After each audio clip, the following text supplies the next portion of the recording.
Bonsoir.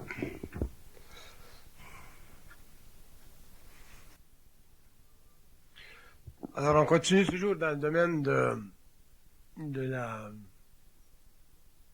la psychologie évolutionnaire. Il y a des gens qui me posent des questions très, très intéressantes. D'ailleurs, les questions que le monde me pose sont toujours intéressantes parce que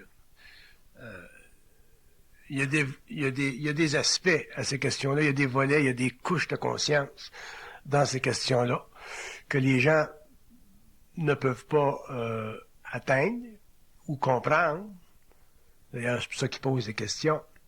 Mais la mise en vibration de ces questions-là nous amène à étudier les fondements de la conscience à des niveaux extrêmement intéressants. Quand je dis intéressant, je veux dire qu'il y a des aspects de la réalité que l'homme ne peut pas accéder au niveau rationnel. Il y a des limites à la raison. Pourquoi il y a des limites à la raison? Parce que la raison est fondamentalement une manière pour l'ego d'interpréter la vie. Puis la vie est trop complexe, pas simplement au niveau matériel, puis au niveau de son aspect terrestre, mais surtout à cause de sa condition invisible, autrement dit, à cause des liens karmiques qui existent entre l'homme et le plan astral. Puis, pour que l'homme puisse en arriver à mettre la main ou le doigt sur les conditions qui constituent la structure ou l'infrastructure de sa vie matérielle, qui ne va pas toujours comme il veut, ça prend beaucoup de sensibilité, mais pas simplement de la sensibilité spirituelle, ça prend beaucoup de sensibilité purement vibratoire, c'est-à-dire une sorte d'intelligence qui est capable de reposer complètement sur elle-même. Là, je suis en train de tâter là, où est-ce que je m'en vais, mais ça ne sera pas long.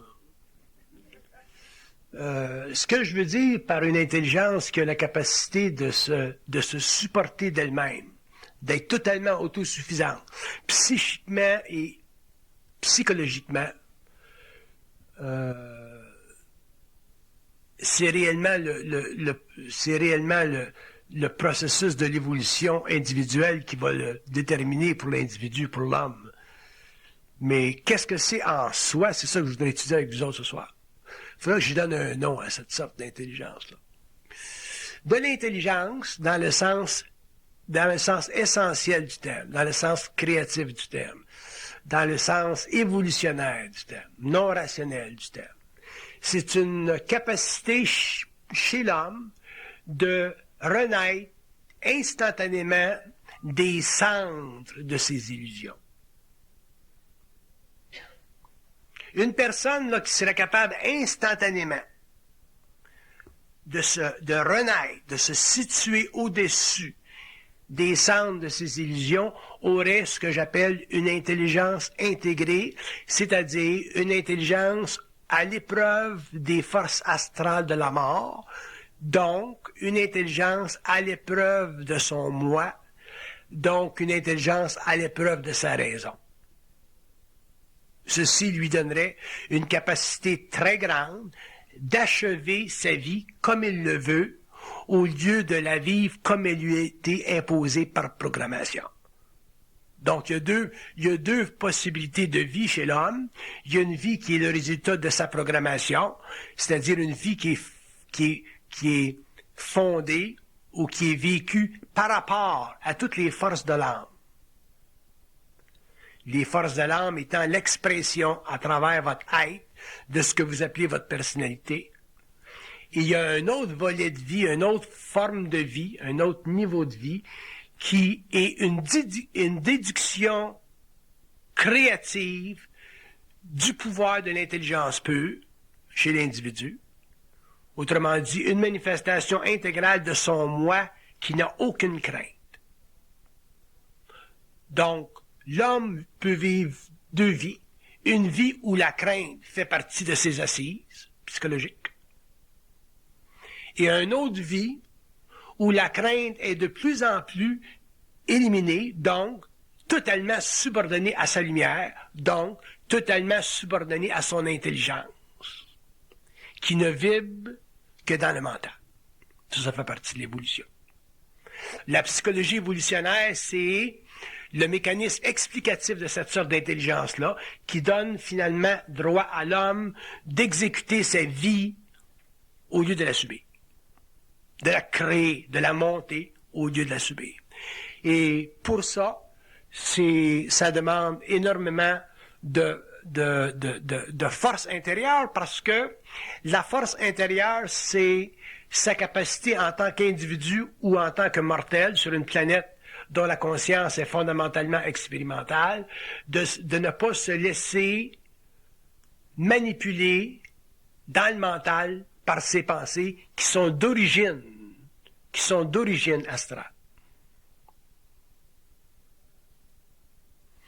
Quand je dis que les pensées sont d'origine astrale, je veux dire qu'il y a dans la pensée de l'homme des courants d'énergie inférieurs, autrement dit, dont la vibration est inférieure à une lumière intégrale ou pure, et cette vibration-là, ou ces vibrations-là, sont responsables de sa genèse planétaire. Autrement dit, sont responsables du caractère involutif de sa conscience.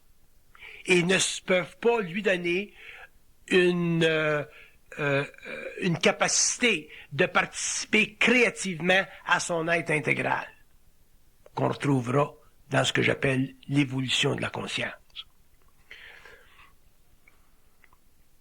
Le mental humain, ce que vous appelez l'ego, ce que vous appelez le moi, est essentiellement, pour l'homme de l'évolution, une insulte à son intelligence, parce qu'à l'intérieur de cette structure psychologique-là, l'homme n'a pas un point de référence absolu en ce qui concerne sa capacité de dominer la matière. Quand je dis dominer la matière, je veux dire dominer les forces sur le plan matériel qui conditionnent sa matérialité. Et à cause de cette situation-là, on dit que l'homme sur la Terre vit une programmation, c'est-à-dire qu'il est obligé de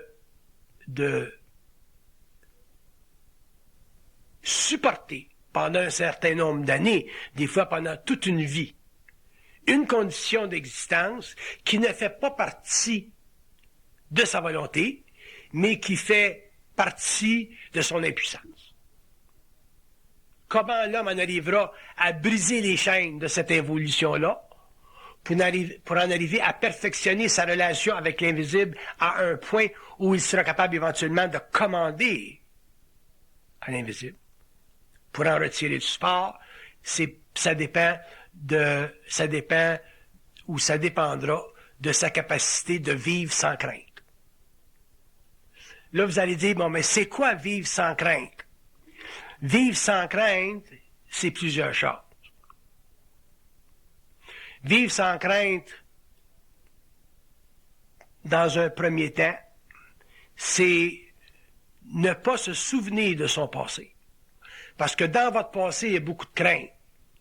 Dans votre passé, il y a beaucoup de crainte, dans le sens que il y a beaucoup de choses que vous avez faites qui ne font pas votre affaire. Vous avez eu des mariages qui ont été brisés, vous avez eu des jobs qui ont été brisés, vous avez eu des événements dans votre vie qui ont été, qui vous ont créé de la peine.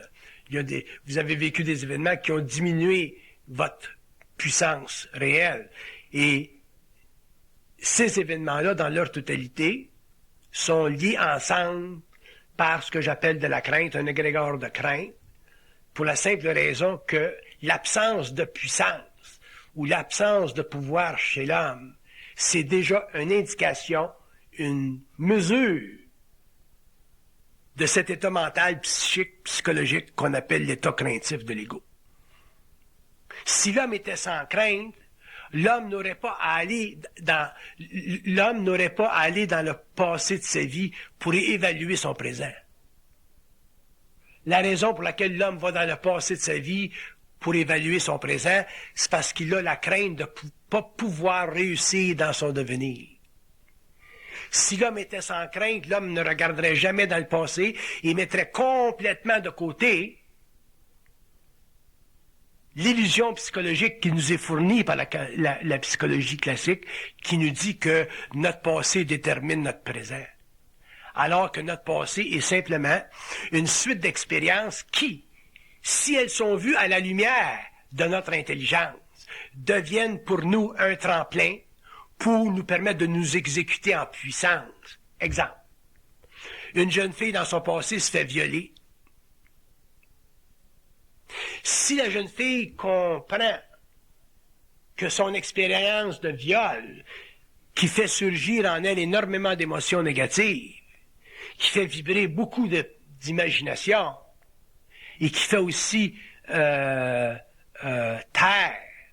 une certaine passion, si la jeune fille est capable de regarder cette situation-là et ne pas y accoler de valeur aucune, elle élimine de cette expérience-là de la crainte, c'est-à-dire une possibilité d'impuissance future, et instantanément, elle entre dans sa puissance. Mais par éducation, on n'a pas été amené à regarder les difficultés de notre passé de cette façon-là, parce que, en tant qu'égaux, on a tendance à rationaliser notre souffrance. Quand l'homme souffre, il rationalise sa souffrance parce qu'il est obligé de donner à sa souffrance une valeur positive. Sinon, implicitement, ça serait pour lui avouer son impuissance, puis l'homme ne veut pas ça. Alors l'homme a tendance à rejeter sur quelque chose. Des fois, c'est sur la société, des fois, c'est sur les parents, des fois, c'est sur la vie, puis des fois, c'est sur Dieu. L'homme a tendance à rejeter le blâme de son impuissance sur, ultimement, les forces occultes, ou les forces souterraines, ou n'importe quoi. Alors que si l'homme était réellement conscient de la psychologie évolutionnaire, c'est-à-dire des mécanismes mentaux qui lui permettent de déterminer son avenir à la mesure de sa puissance, l'homme ne regarderait jamais dans le passé de sa vie et ne vivrait que dans le présent de son existence pour ne jamais avoir les pieds trempés dans l'égrégore de la crainte qui est représenté par tout le passé où il a été un survivant, par tout le passé où il a souffert, autrement dit, par tout le passé où il n'a pas eu la puissance, donc par tout le passé où il n'a pas été parfaitement intelligent à cause de sa programmation.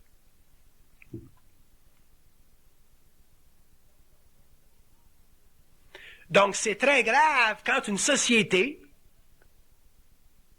nous enseigne que le passé détermine notre présent. Ça, c'est vrai, c'est exact. Si on laisse le passé déterminer notre présent, mais ça devient totalement secondaire, illusoire et inutile si l'homme vit son présent intégralement, c'est-à-dire s'il élimine dans sa conscience présente la crainte que son passé fait constamment revivre à cause de son impuissance vécue, ce qui l'amènerait instantanément à reconnaître qu'il est beaucoup plus en charge de son existence et que les choses qu'il a vécues dans le passé étaient simplement nécessaires pour mettre en vibration son mental et ses émotions afin qu'il puisse transmuter les énergies inférieures pour en arriver finalement à ne vibrer que des énergies avancées.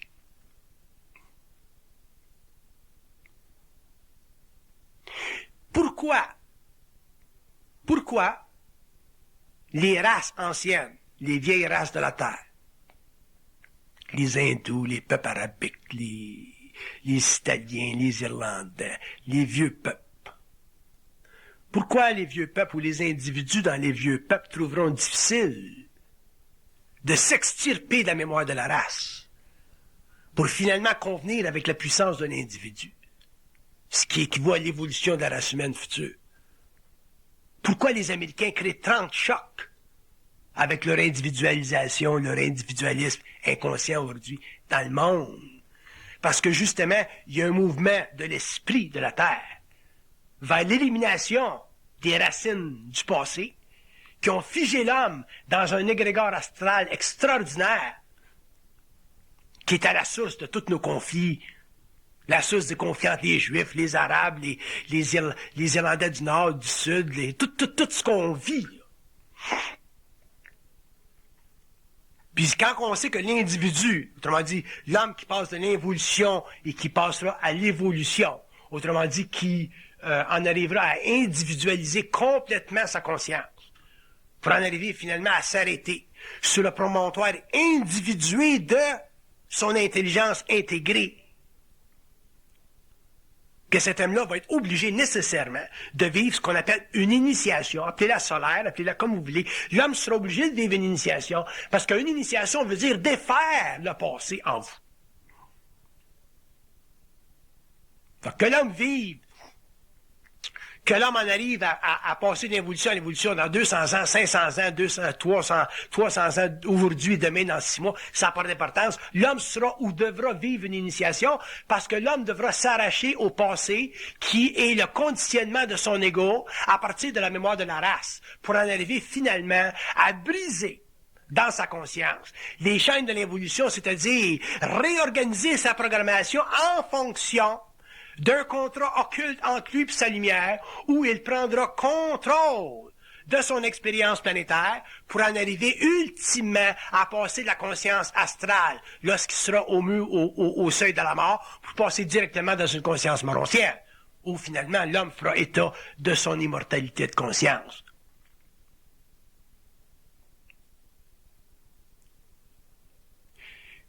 C'est très très important pour l'homme de comprendre et de réaliser que la mesure de son impuissance actuelle est fondée sur ses craintes. Si vous ne comprenez pas ça, vous ne comprenez rien de votre réalité et vous ne pourrez pas altérer votre réalité. Si vous comprenez que votre impuissance est à la mesure de vos craintes, vous allez être forcé, malgré vous-même, à rejeter ce qui en vous perpétue votre propre mensonge.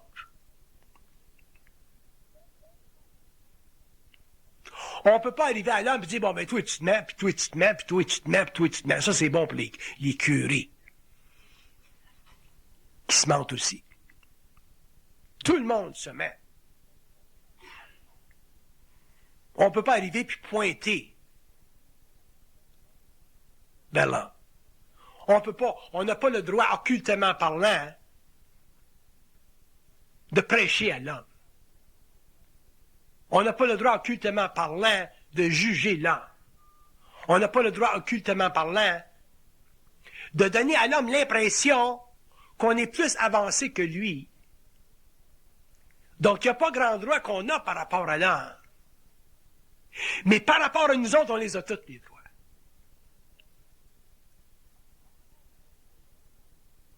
Par rapport à l'homme, on n'en a pas. Puis si je faisais un discours à longue haleine sur ça, je vous démontrerais que tous les mouvements subtils, sociaux, psychologiques, philosophiques, religieux, spirituels, ésotériques dans le monde, qui vont même jusqu'à la médecine douce, sont des droits qu'on se donne par rapport à l'homme, mais ce sont des droits qui sont fondés et qui sont maintenus en puissance par nos propres craintes. Parce que quand on conseille l'homme, ou qu'on pointe l'homme, ou qu'on juge l'homme, on voit nos propres craintes. On cache nos craintes.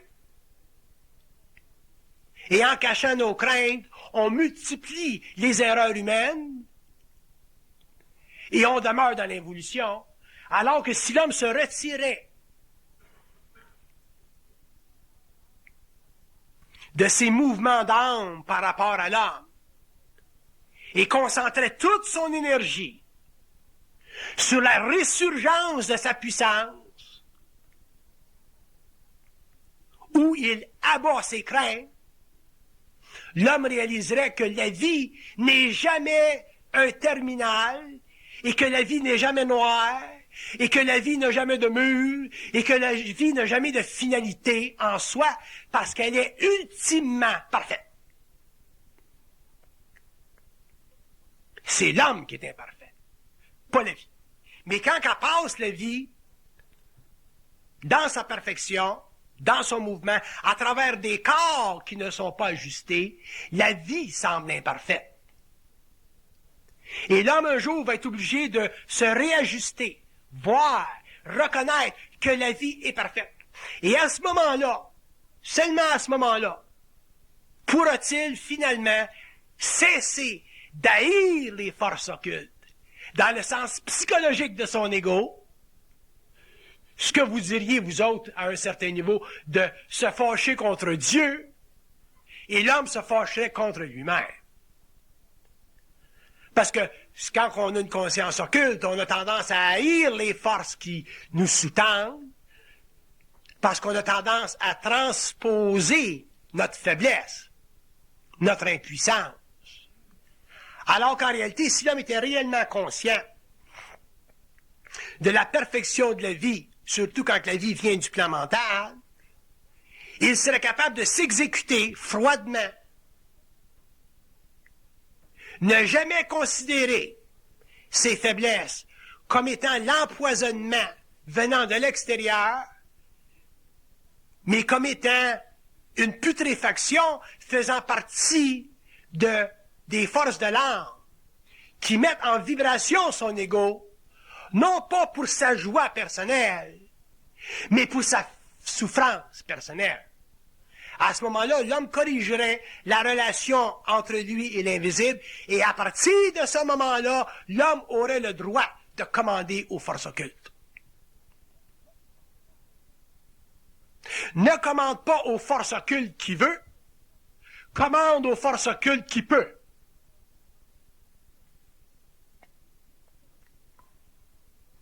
Si vous étiez dans ma situation et que vous regardiez le monde oriental ou occidental avec mes yeux, vous auriez beaucoup de sympathie pour l'homme, mais vous n'auriez pas beaucoup d'amour pour sa stupidité.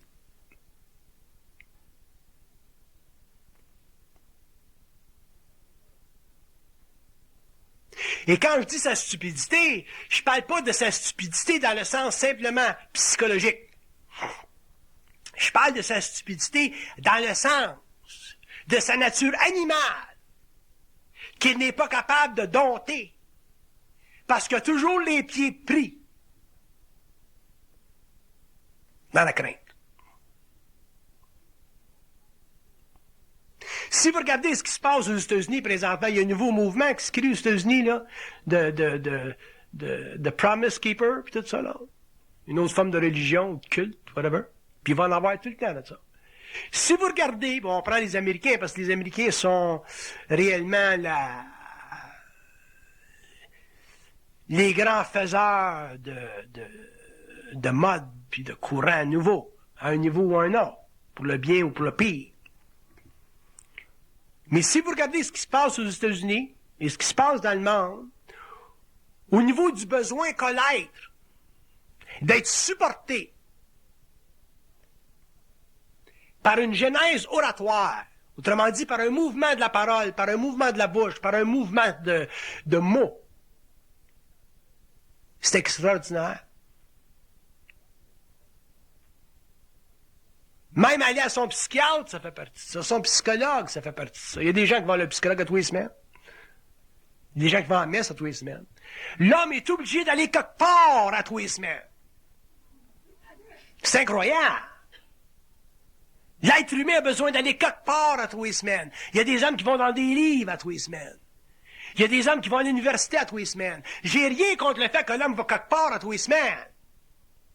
Mais j'aimerais qu'un jour, que l'homme écrive, parle, s'installe quelque part à tous les jours. Puis ça, c'est en lui-même. Le jour où l'homme va s'installer quelque part en lui-même, à ce moment-là, ce qui va sortir de sa bouche, ça va être créatif. C'est-à-dire que ça n'appartiendra pas à les mémoires de la race. Ça n'invitera pas à multiplier la stupidité humaine, c'est-à-dire tous les paramètres qui constituent chez l'homme un aspect ou un autre de la crainte, et l'homme commencera finalement à vibrer sa puissance, et finalement, s'il parle à l'homme, à des hommes, à des êtres qui sont près de lui, il pourra finalement les aider à reconnaître que eux sont aussi grands que lui. Donc, il n'y en aurait plus de religion, il n'y aurait plus de hiérarchie, il n'y aurait plus de maître, il n'y aurait plus de gourou. Il y aura simplement des hommes capables de faire des études constantes du mystère humain, de la vie en général ou en particulier, et finalement d'installer sur la Terre une vibration supramentale suffisamment forte pour qu'elle ne s'éteigne pas et qu'elle ne soit pas éteinte par la mémoire de la race. Et à ce moment-là, l'homme pourra venir en contact avec des états d'esprit, des égrégores du mental qui seront réellement perfectionnés, en dehors de la crainte, libres de la mémoire de la race, et simplement là dans le monde, pour servir de souvenir à l'humanité qu'il y a eu avant nous des êtres qui savaient. Mais là, on va être obligé de faire un mouvement personnel pour ça. Il va être obligé finalement de s'amener, et il n'y a pas de sympathie dans la conscience. Ça, je peux vous le dire aujourd'hui. Il n'y a pas de sympathie dans la conscience. Il y a de la sympathie dans la spiritualité. Vous êtes d'accord? La spiritualité est pleine de sympathie. Allez voir les cercles, allez voir les religions, allez voir les groupements. Vous allez avoir une grande sympathie. It oozes. C'est plein. On en bave de la sympathie spirituelle. Même dans des hôpitaux, là, il y a des hôpitaux, des sortes d'hôpitaux où on pratique la médecine traditionnelle. Là. Puis t'as envie de la sympathie, là, puis ça se poigne par les mains, puis ça mange à la table, puis tu regardes là, des yeux. Ils ont tous les yeux dans la graisse de bine, là, tu sais. Puis il y a personne qui oserait dire à l'autre, mange donc de la marde, regarde donc dans ta soupe, là. Veux-tu me crisser à la paix, là? Non, ça se regarde tout, là. Puis ils voltigent un par rapport à l'autre, là. How are you today? Oh, I'm fine. I hope you're well. Puis le gars, il va mourir de cancer, puis tu sais qu'il va mourir de cancer, même si tu lui donnes la bonne patente. Mais, tu lui dis que you're gonna make it. God be with you. T'sais. Fait que le bullshit, il est tellement grand dans le monde qu'il ne représente qu'une facette plus contemporaine de notre bullshit personnel, parce que c'est nous autres qui créons le bullshit. Puis l'homme en arrivera un jour, quand l'homme aura une conscience réellement mentale, l'homme en arrivera un jour à vomir sur la spiritualité de l'humanité. Mais tant que vous n'aurez pas commencé à vomir dessus, vous faites partie de cette spiritualité-là et automatiquement, vous avez les jambes coupées. Parce que je disais à quelqu'un cette semaine, à un type qui est à l'université, hein, qui enseigne les maths, type intelligent, il a eu le malheur de me rencontrer. Puis j'ai dit au type, je dis, l'homme n'a pas les crocs assez longs pour crever les yeux de Dieu. Oh, sacrement, elle était nouvelle, celle-là. Il l'avait pas lu d'un livre, celle-là. Crever les yeux de Satan puis de la bête, ça, c'est correct. Tout le monde veut crever les yeux de Satan. Dans l'Orient, puis comme dans l'Occident, on veut tous crever les yeux de Satan. On met des patchs, whatever. Mais crever les yeux de Dieu, il y a Nietzsche qui a passé proche de ça. Il a dit qu'il était mort. Puis ça a créé tout un remous en Europe. Quand il a dit qu'il était mort, Dieu est mort. Mais moi, c'est pire. Il est vivant, ben j'ai dit, il faut que tu y creves les yeux. Fait que le gars, il s'est retourné de bord, puis il dit, je vais retourner à l'université puis penser à ça. Mais là, il pense encore. Autrement dit, pourquoi est-ce que j'ai fait ça? Pour y faire comprendre, parce que c'est un type quand même sensible, pour y faire comprendre qu'on est réellement niaiseux avec notre spiritualité, puis qu'on demeurera des êtres impuissants, tant qu'on ne réalisera pas que la spiritualité fait partie des assises astrales mystiques de l'évolution. La spiritualité, c'est l'ultime couverture ou enveloppe de ce qu'on appelle le mensonge cosmique. Parce que dans la spiritualité, l'homme n'est pas capable de définir les paramètres absolus des entités qui évoluent dans les mondes parallèles. L'homme n'est pas capable de définir qu'est-ce que c'est un ange, une entité astrale, un archange, un éternel. L'homme n'est pas capable de définir ce qui, pendant l'évolution, a été prononcé comme étant les structures personnifiées de ce qu'on appelle la divinité, avec toutes ses dominions, puis toutes ses... Et tant que l'homme n'en arrivera pas un jour, puis quand je parle de l'homme, je parle de l'évolution de l'humanité au niveau de la 6e race racine, tant que l'homme n'en arrivera pas un jour à crever les yeux de Dieu, il sera impuissant et il sera dans l'illusion que les forces occultes le protègent, qu'ils sont capables de le protéger, alors que c'est lui qui doit se protéger contre lui-même pour avoir ensuite accès aux forces occultes, c'est-à-dire à sa lumière, c'est-à-dire à ses énergies qui constituent à la fois son mental, son émotion, sa vitalité et sa physicalité, sans parler des autres aspects de sa réalité qui sont sur des plans totalement cosmiques et dont il n'a aucune conscience aujourd'hui parce qu'il n'est pas en conscience foncière. Fait que c'est évident que c'est sur le plan personnel où il n'y a aucune sympathie spirituelle dans l'homme et aucune sympathie spirituelle pour l'homme que l'homme se découvrira. Vous ne pourrez jamais aider un être humain si vous êtes en sympathie spirituelle avec lui. Vous allez simplement continuer, perpétuer sa programmation et lui faire croire qu'il y a une porte au bout du tunnel alors qu'il n'y en a pas tant qu'il est spirituel. Qu'est-ce que je veux dire par spirituel? Spirituel, pour moi, ça veut dire avoir ou vivre ou supporter un état quelconque d'émotivité. Fait que la spiritualité, c'est pas simplement quelque chose qu'on vit par rapport à l'invisible, par rapport à Dieu, par rapport à Saint-Pierre, par rapport à Saint-Joseph, par rapport aux forces occultes. La spiritualité, c'est une déformation psychique de l'ego qui fait qu'il n'est pas capable de se surprendre de son invulnérabilité émotionnelle. Un ego qui n'est pas capable de se surprendre ou de se réaliser émotivement invulnérable face à un événement quelconque qui est le résultat de sa programmation ne peut pas avoir de puissance sur la Terre. Il est simplement un être qui fait partie de l'involution et qui mourra et qui retournera sur le plan astral. Mais il ne passera pas à la conscience éthérique. Tout notre monde, toute notre société nous engage pendant des années à cultiver notre spiritualité. Puis je vous engage à réaliser que quand je parle de spiritualité, je ne parle pas simplement de la spiritualité dans le sens religieux du terme.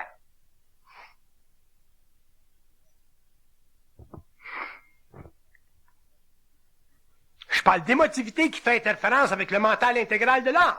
Ça, pour moi, c'est de la spiritualité. Alors, ça va loin. Nous autres, on est au Québec. On est un petit peu moins spirituel, dans un sens. Mais retournez dans les anciennes races de l'humanité, les vieilles races humaines, vous allez voir que ça va être très très long avant que s'installe sur la Terre une race consciente.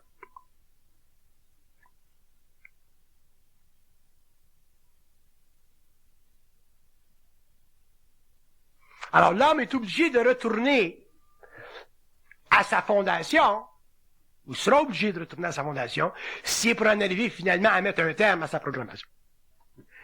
Mais retourner à sa fondation, ça veut dire réellement se savoir invulnérable. Si vous n'êtes pas capable de vous savoir invulnérable, dans le sens réel du terme, à ce moment-là, ben, vous allez vibrer une énergie spirituelle, puis cette énergie-là va vous garder dans l'impuissance parce que elle ne fait pas partie de votre lumière, elle fait partie des forces de l'âme, elle ne fait pas partie de votre esprit. Excusez-moi.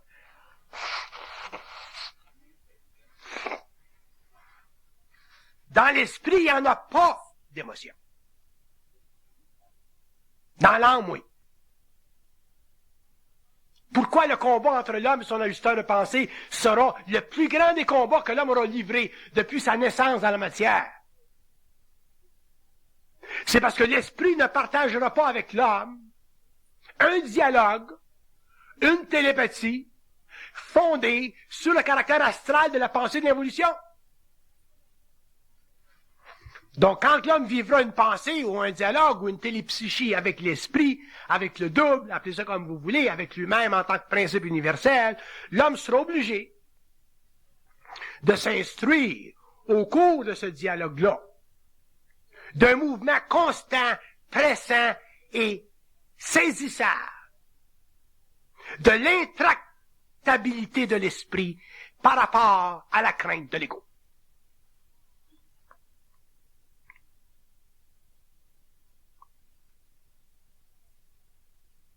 Dans son mouvement original, dans le mouvement au début, l'homme sera fâché contre sa source normale. Parce que le travail sera long et ardu.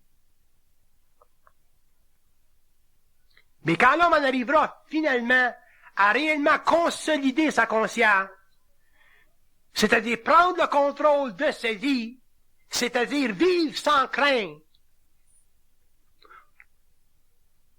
à ce moment-là, il n'y aurait plus de problème avec sa source. Mais il ne l'aimera pas plus pour ça. Parce que vous haïssiez votre source, c'est simplement un subterfuge qui est créé dans la conscience ou qui sera créé dans la conscience de l'homme pour éliminer sa conscience spirituelle, ses émotions spirituelles.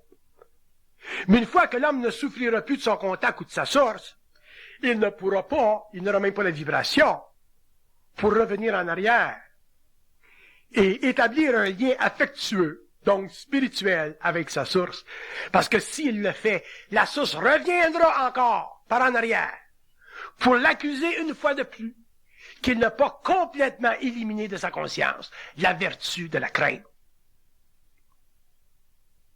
qui faisait partie de l'illusion de son âme. Donc, le double, l'ajusteur de pensée, le moi impersonnel, appelez ça comme vous voulez. Cette partie de vous qui est en l'extérieur de votre matière et qui est l'expression ou l'origine de votre intelligence, qui est à la fois le calvaire de l'ego et à la fois la puissance de l'homme qui est conscientisée, cette réalité-là est totalement impersonnelle, prépersonnelle. Ça n'existe pas. Ça n'existe pas pour les dieux, l'émotion humaine. La forme spirituelle, dans son expression la plus incandescente,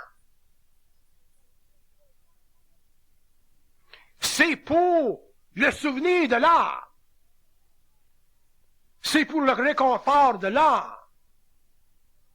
Parce que l'homme se sent bien, se sent à l'aise, se sent réconforté, protégé par les ailes d'une certaine divinité. Mais ça, c'est une illusion, parce qu'il est obligé de subir sa programmation.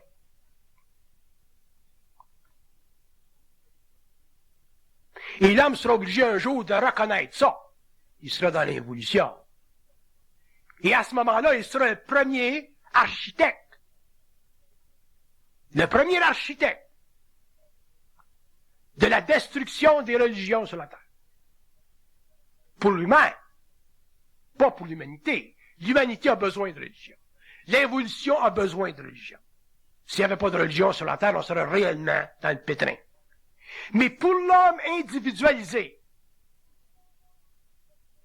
pour l'homme qui travaille en relation avec un moi prépersonnel, pour l'homme qui a une conscience télépathique, qui expérimente la télépsychie à volonté, tous les jours, ça n'existe pas. Ça ne peut pas exister. Ce qu'on appelle l'état religieux ou, ultimement, l'émotion spirituelle.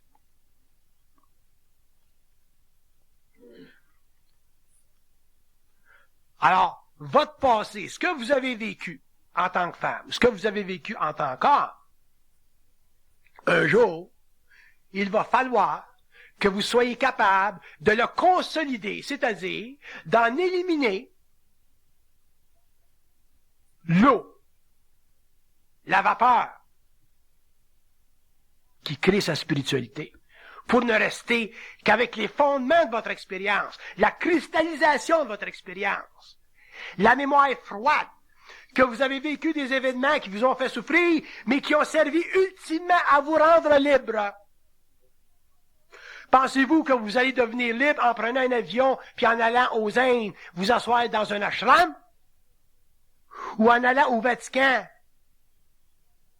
puis baiser la bague du souverain pontife? Ou en allant à l'église puis confesser vos péchés? Ça fait des années que ma mère confesse son péché, ses péchés, puis elle y recommence tout le temps. J'ai dit, tu vas-tu arrêter ça un jour? Elle dit, ça me soulage. Ah, ben j'ai dit, il n'y a pas de problème. Ça la soulage. Mais l'évolution, c'est pas pour que l'homme se soulage de son imbécilité. L'évolution, c'est pour que l'homme prenne en main, d'une manière forte,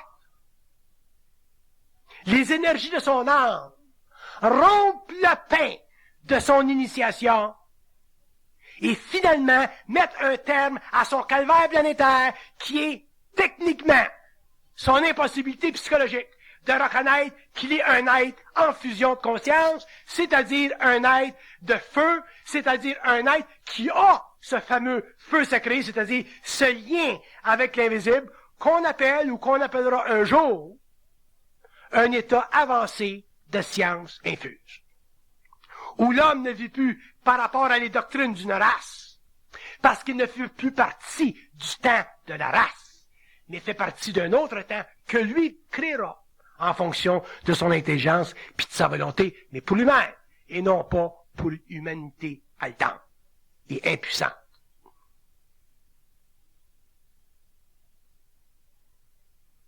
Ma plus grande souffrance, la plus grande lourdeur de ma conscience en tant qu'initié depuis des années, c'est de ne pas pouvoir aider l'homme.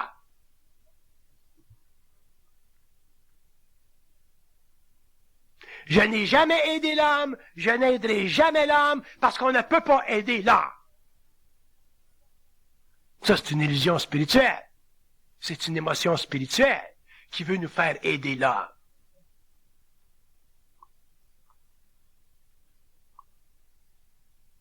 Tu peux pas aider l'homme. C'est impossible d'aider l'homme. Pourquoi? Parce que ce qu'on sait en tant qu'individu, ce qu'on peut vibrer au niveau de notre esprit, ça ne se transpose pas dans un autre esprit qui n'a pas la même vibration. Tu peux pas aider l'homme. Quand même, je vous dirais, bon, t'en as pas de job, là. C'est fermé la compagnie à Saint-Lin, là. Prends ton paquet, va-t'en à New York, trouve-toi une crise de job, puis débarque de l'assurance sociale. Ça, je peux pas vous dire ça. Moi, je suis capable de le faire. Ça fait partie de mon moi. Ça fait partie de ma capacité de briser les chaînes de ma programmation. Me retourner de bord, ça fait partie essentielle de ma science. Découvrir, quand je me retourne de bord, que je suis encore vainqueur, ça fait partie de ma science. Mais je peux pas transposer ça à l'homme. L'homme a son propre niveau, l'homme a sa propre conscience, et je dois respecter son territoire. Je dois respecter sa nature. Sans ça, c'est dire, moi je l'ai fait, pourquoi tu le fais pas? C'est comme les parents qui nous disaient dans le temps, moi je l'ai fait, pourquoi tu le fais pas? On n'est pas pareil, on n'est pas fait pareil. Fait que tu peux pas aider l'homme. Et la journée où l'homme comprendra qu'il ne peut pas être aidé, l'homme mettra fin à sa mendicité sur la terre. Et l'homme commencera finalement à réellement se tourner, se relever les manches et à mettre les mains dans sa propre eau de vaisselle, qui est sale, qui est graisseuse. Et s'il le fait avec un relevé de manche intégral, l'eau de vaisselle deviendra propre instantanément et l'homme verra que finalement il peut manger dans des plats qui ne sont pas contaminés par sa mémoire.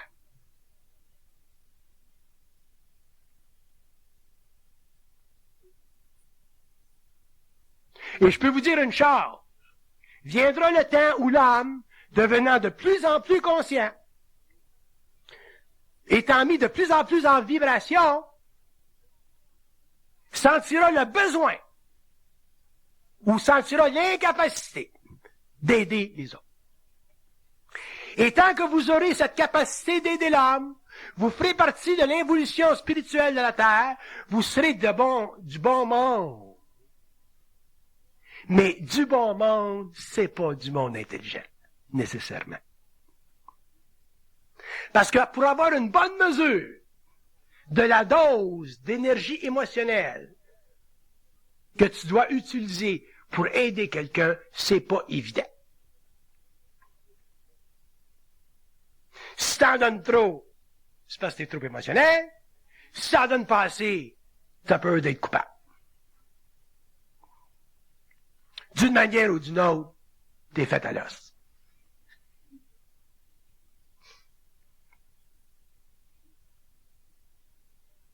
Puis si vous pensez que l'homme va en arriver facilement à ce constat, c'est-à-dire à cette capacité, à cette habilité de trancher judicieusement son apport vers l'homme, si vous pensez que ça va se faire facilement, je peux vous faire reconnaître aujourd'hui que vous verrez un jour que c'est pas aussi facile.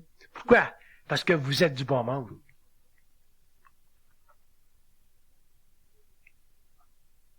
Il n'y a rien de pire que du bon monde. Parce que du bon monde, ça se complète constamment dans l'énergie émotive de leur programmation. Ils ne s'exécutent pas dans la trame mentale de leur puissance. Ils s'exécutent dans le mouvement émotif de leur programmation. Puis, dépendant de l'échelle de leur naïveté, bon, ils deviennent soit des sœurs, ou des curés, ou des gourous, ou des bons psychologues, whatever. Ils deviennent des serviteurs de l'humanité. Même des fois, ils deviennent des saints. Mais ça fait partie de la programmation de l'âme sur la Terre. C'est nécessaire. Parce qu'il existe sur une planète expérimentale une myriade de factions humaines qui ont besoin d'être guéries à tous les jours par des êtres humains qui sont meilleurs que les anges.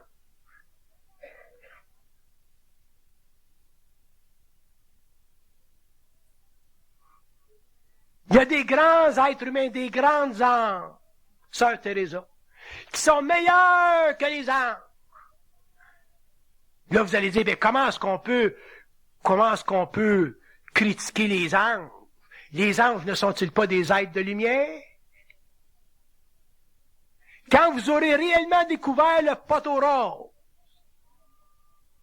quand vous aurez réellement commencé à communiquer avec les hiérarchies du mental, qui font partie de l'univers local, et qui s'occupent de l'évolution de l'âme, de l'évolution de l'individu, de l'évolution de l'âme, qui assistent à la programmation de son moi, et qui sont, pendant des siècles et des siècles, responsables de votre liaison avec la mortalité à travers l'expérience de l'âme que vous n'avez pas appelée, mais dont vous avez été victime par incarnation, vous commencerez à comprendre pourquoi j'ai écrit en 84 qu'il existe sur la Terre une des grandes facettes de la réalité qui n'a jamais été promue, établie, proclamée par l'homme lui-même. Ça, c'est le mensonge cosmique. C'est dans ce sens-là que l'homme arrive à la fin du 20e siècle, à partir de 69, où finalement, il y a de l'intelligence, de la lumière qui descend sur la Terre et qui met les hommes en vibration pour que les hommes demain soient capables de s'édifier eux-mêmes en tant que partenaires dans une relation occulte, cosmique, systémique, morontielle, avec des êtres qui envient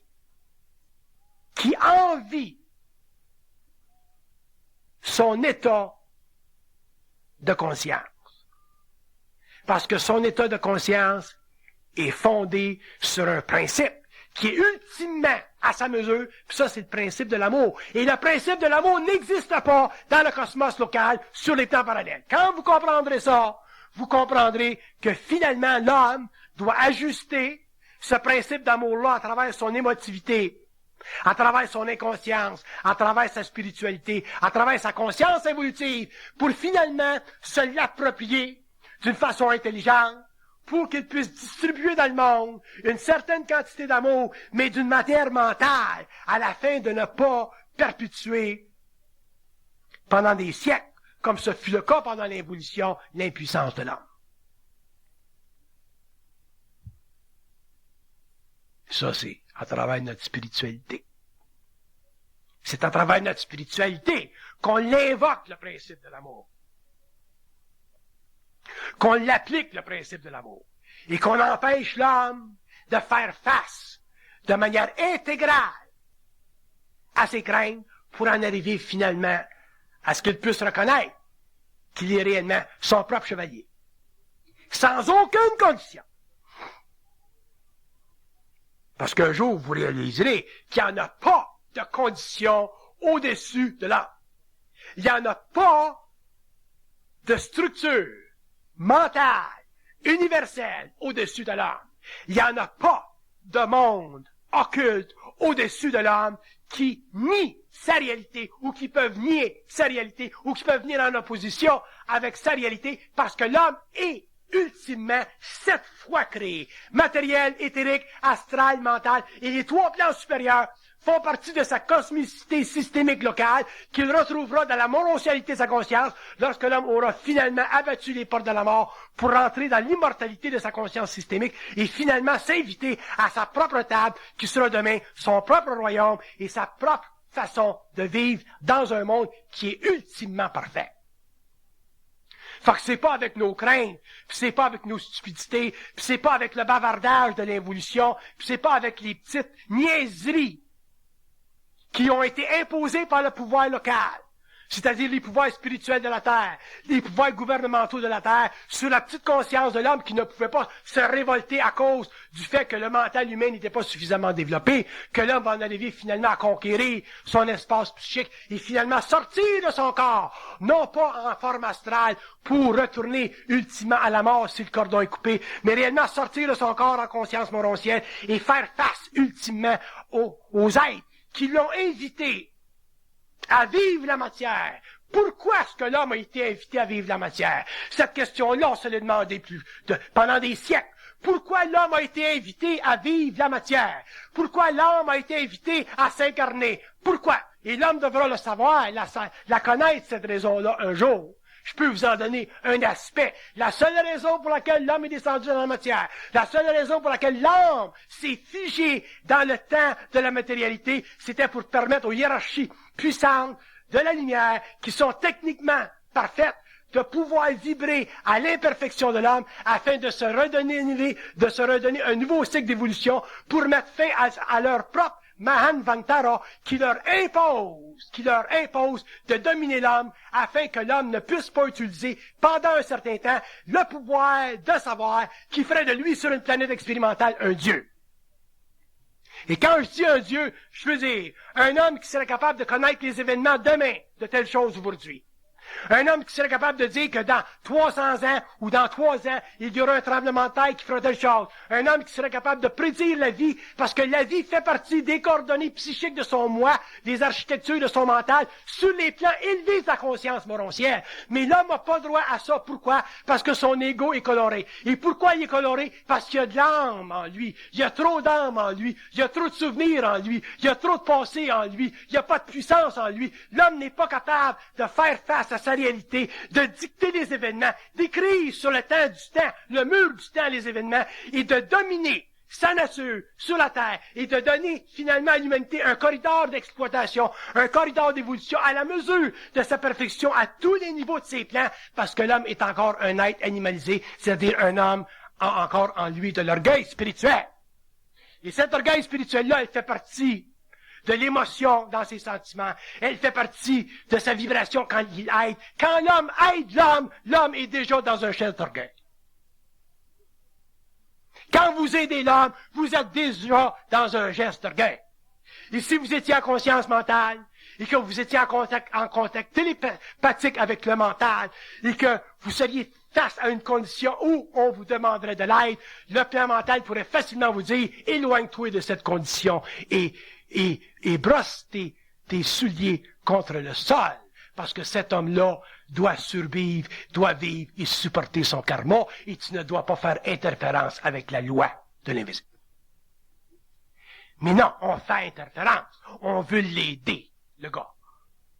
Fait qu'on fait tellement interférence aujourd'hui que même au niveau des gouvernements, même au niveau des associations, même au niveau des agences, même au niveau de la liberté humaine, même au niveau des droits de l'homme, même au niveau des lois compensatoires de l'humanité, on est obligé de dire aujourd'hui, bon, on va socialiser le système. Et on socialise tellement le système que le système économiquement est en train de s'écrouler. Et un jour, les gouvernements vont être obligés de changer de bord. Les gouvernements vont être obligés de changer de position et dire, si tu veux de l'argent, va-t'en dehors et travaille, à moins que tu en aies réellement besoin, et on aura des critères sérieux pour évaluer tes besoins. Sinon, on fait partie d'une social-démocratie, et les social-démocraties, comme les systèmes socialistes, vont éventuellement s'écrouler parce que les besoins astraux de l'homme, de l'humanité, sont plus grands que ce que tous les gouvernements de la Terre pourraient matériellement offrir à une humanité inconsciente. Même en Suède, sont en train de changer de position. En Norvège, sont en train de changer de position. Aux États-Unis, Clinton est en train de changer ses positions, et c'est un démocrate. Et ça, c'est au niveau des gouvernements. Imaginez-vous au niveau de l'individu. Un homme conscient qui n'aurait pas réglé le problème de sa spiritualité ou de l'émotion de sa spiritualité, donc de son geste à l'égard de l'homme, serait un être totalement souffrant parce que sa conscience du mal dans le monde est tellement grande qu'il verrait tout partout les hommes et chaque homme serait pour lui un mendiant.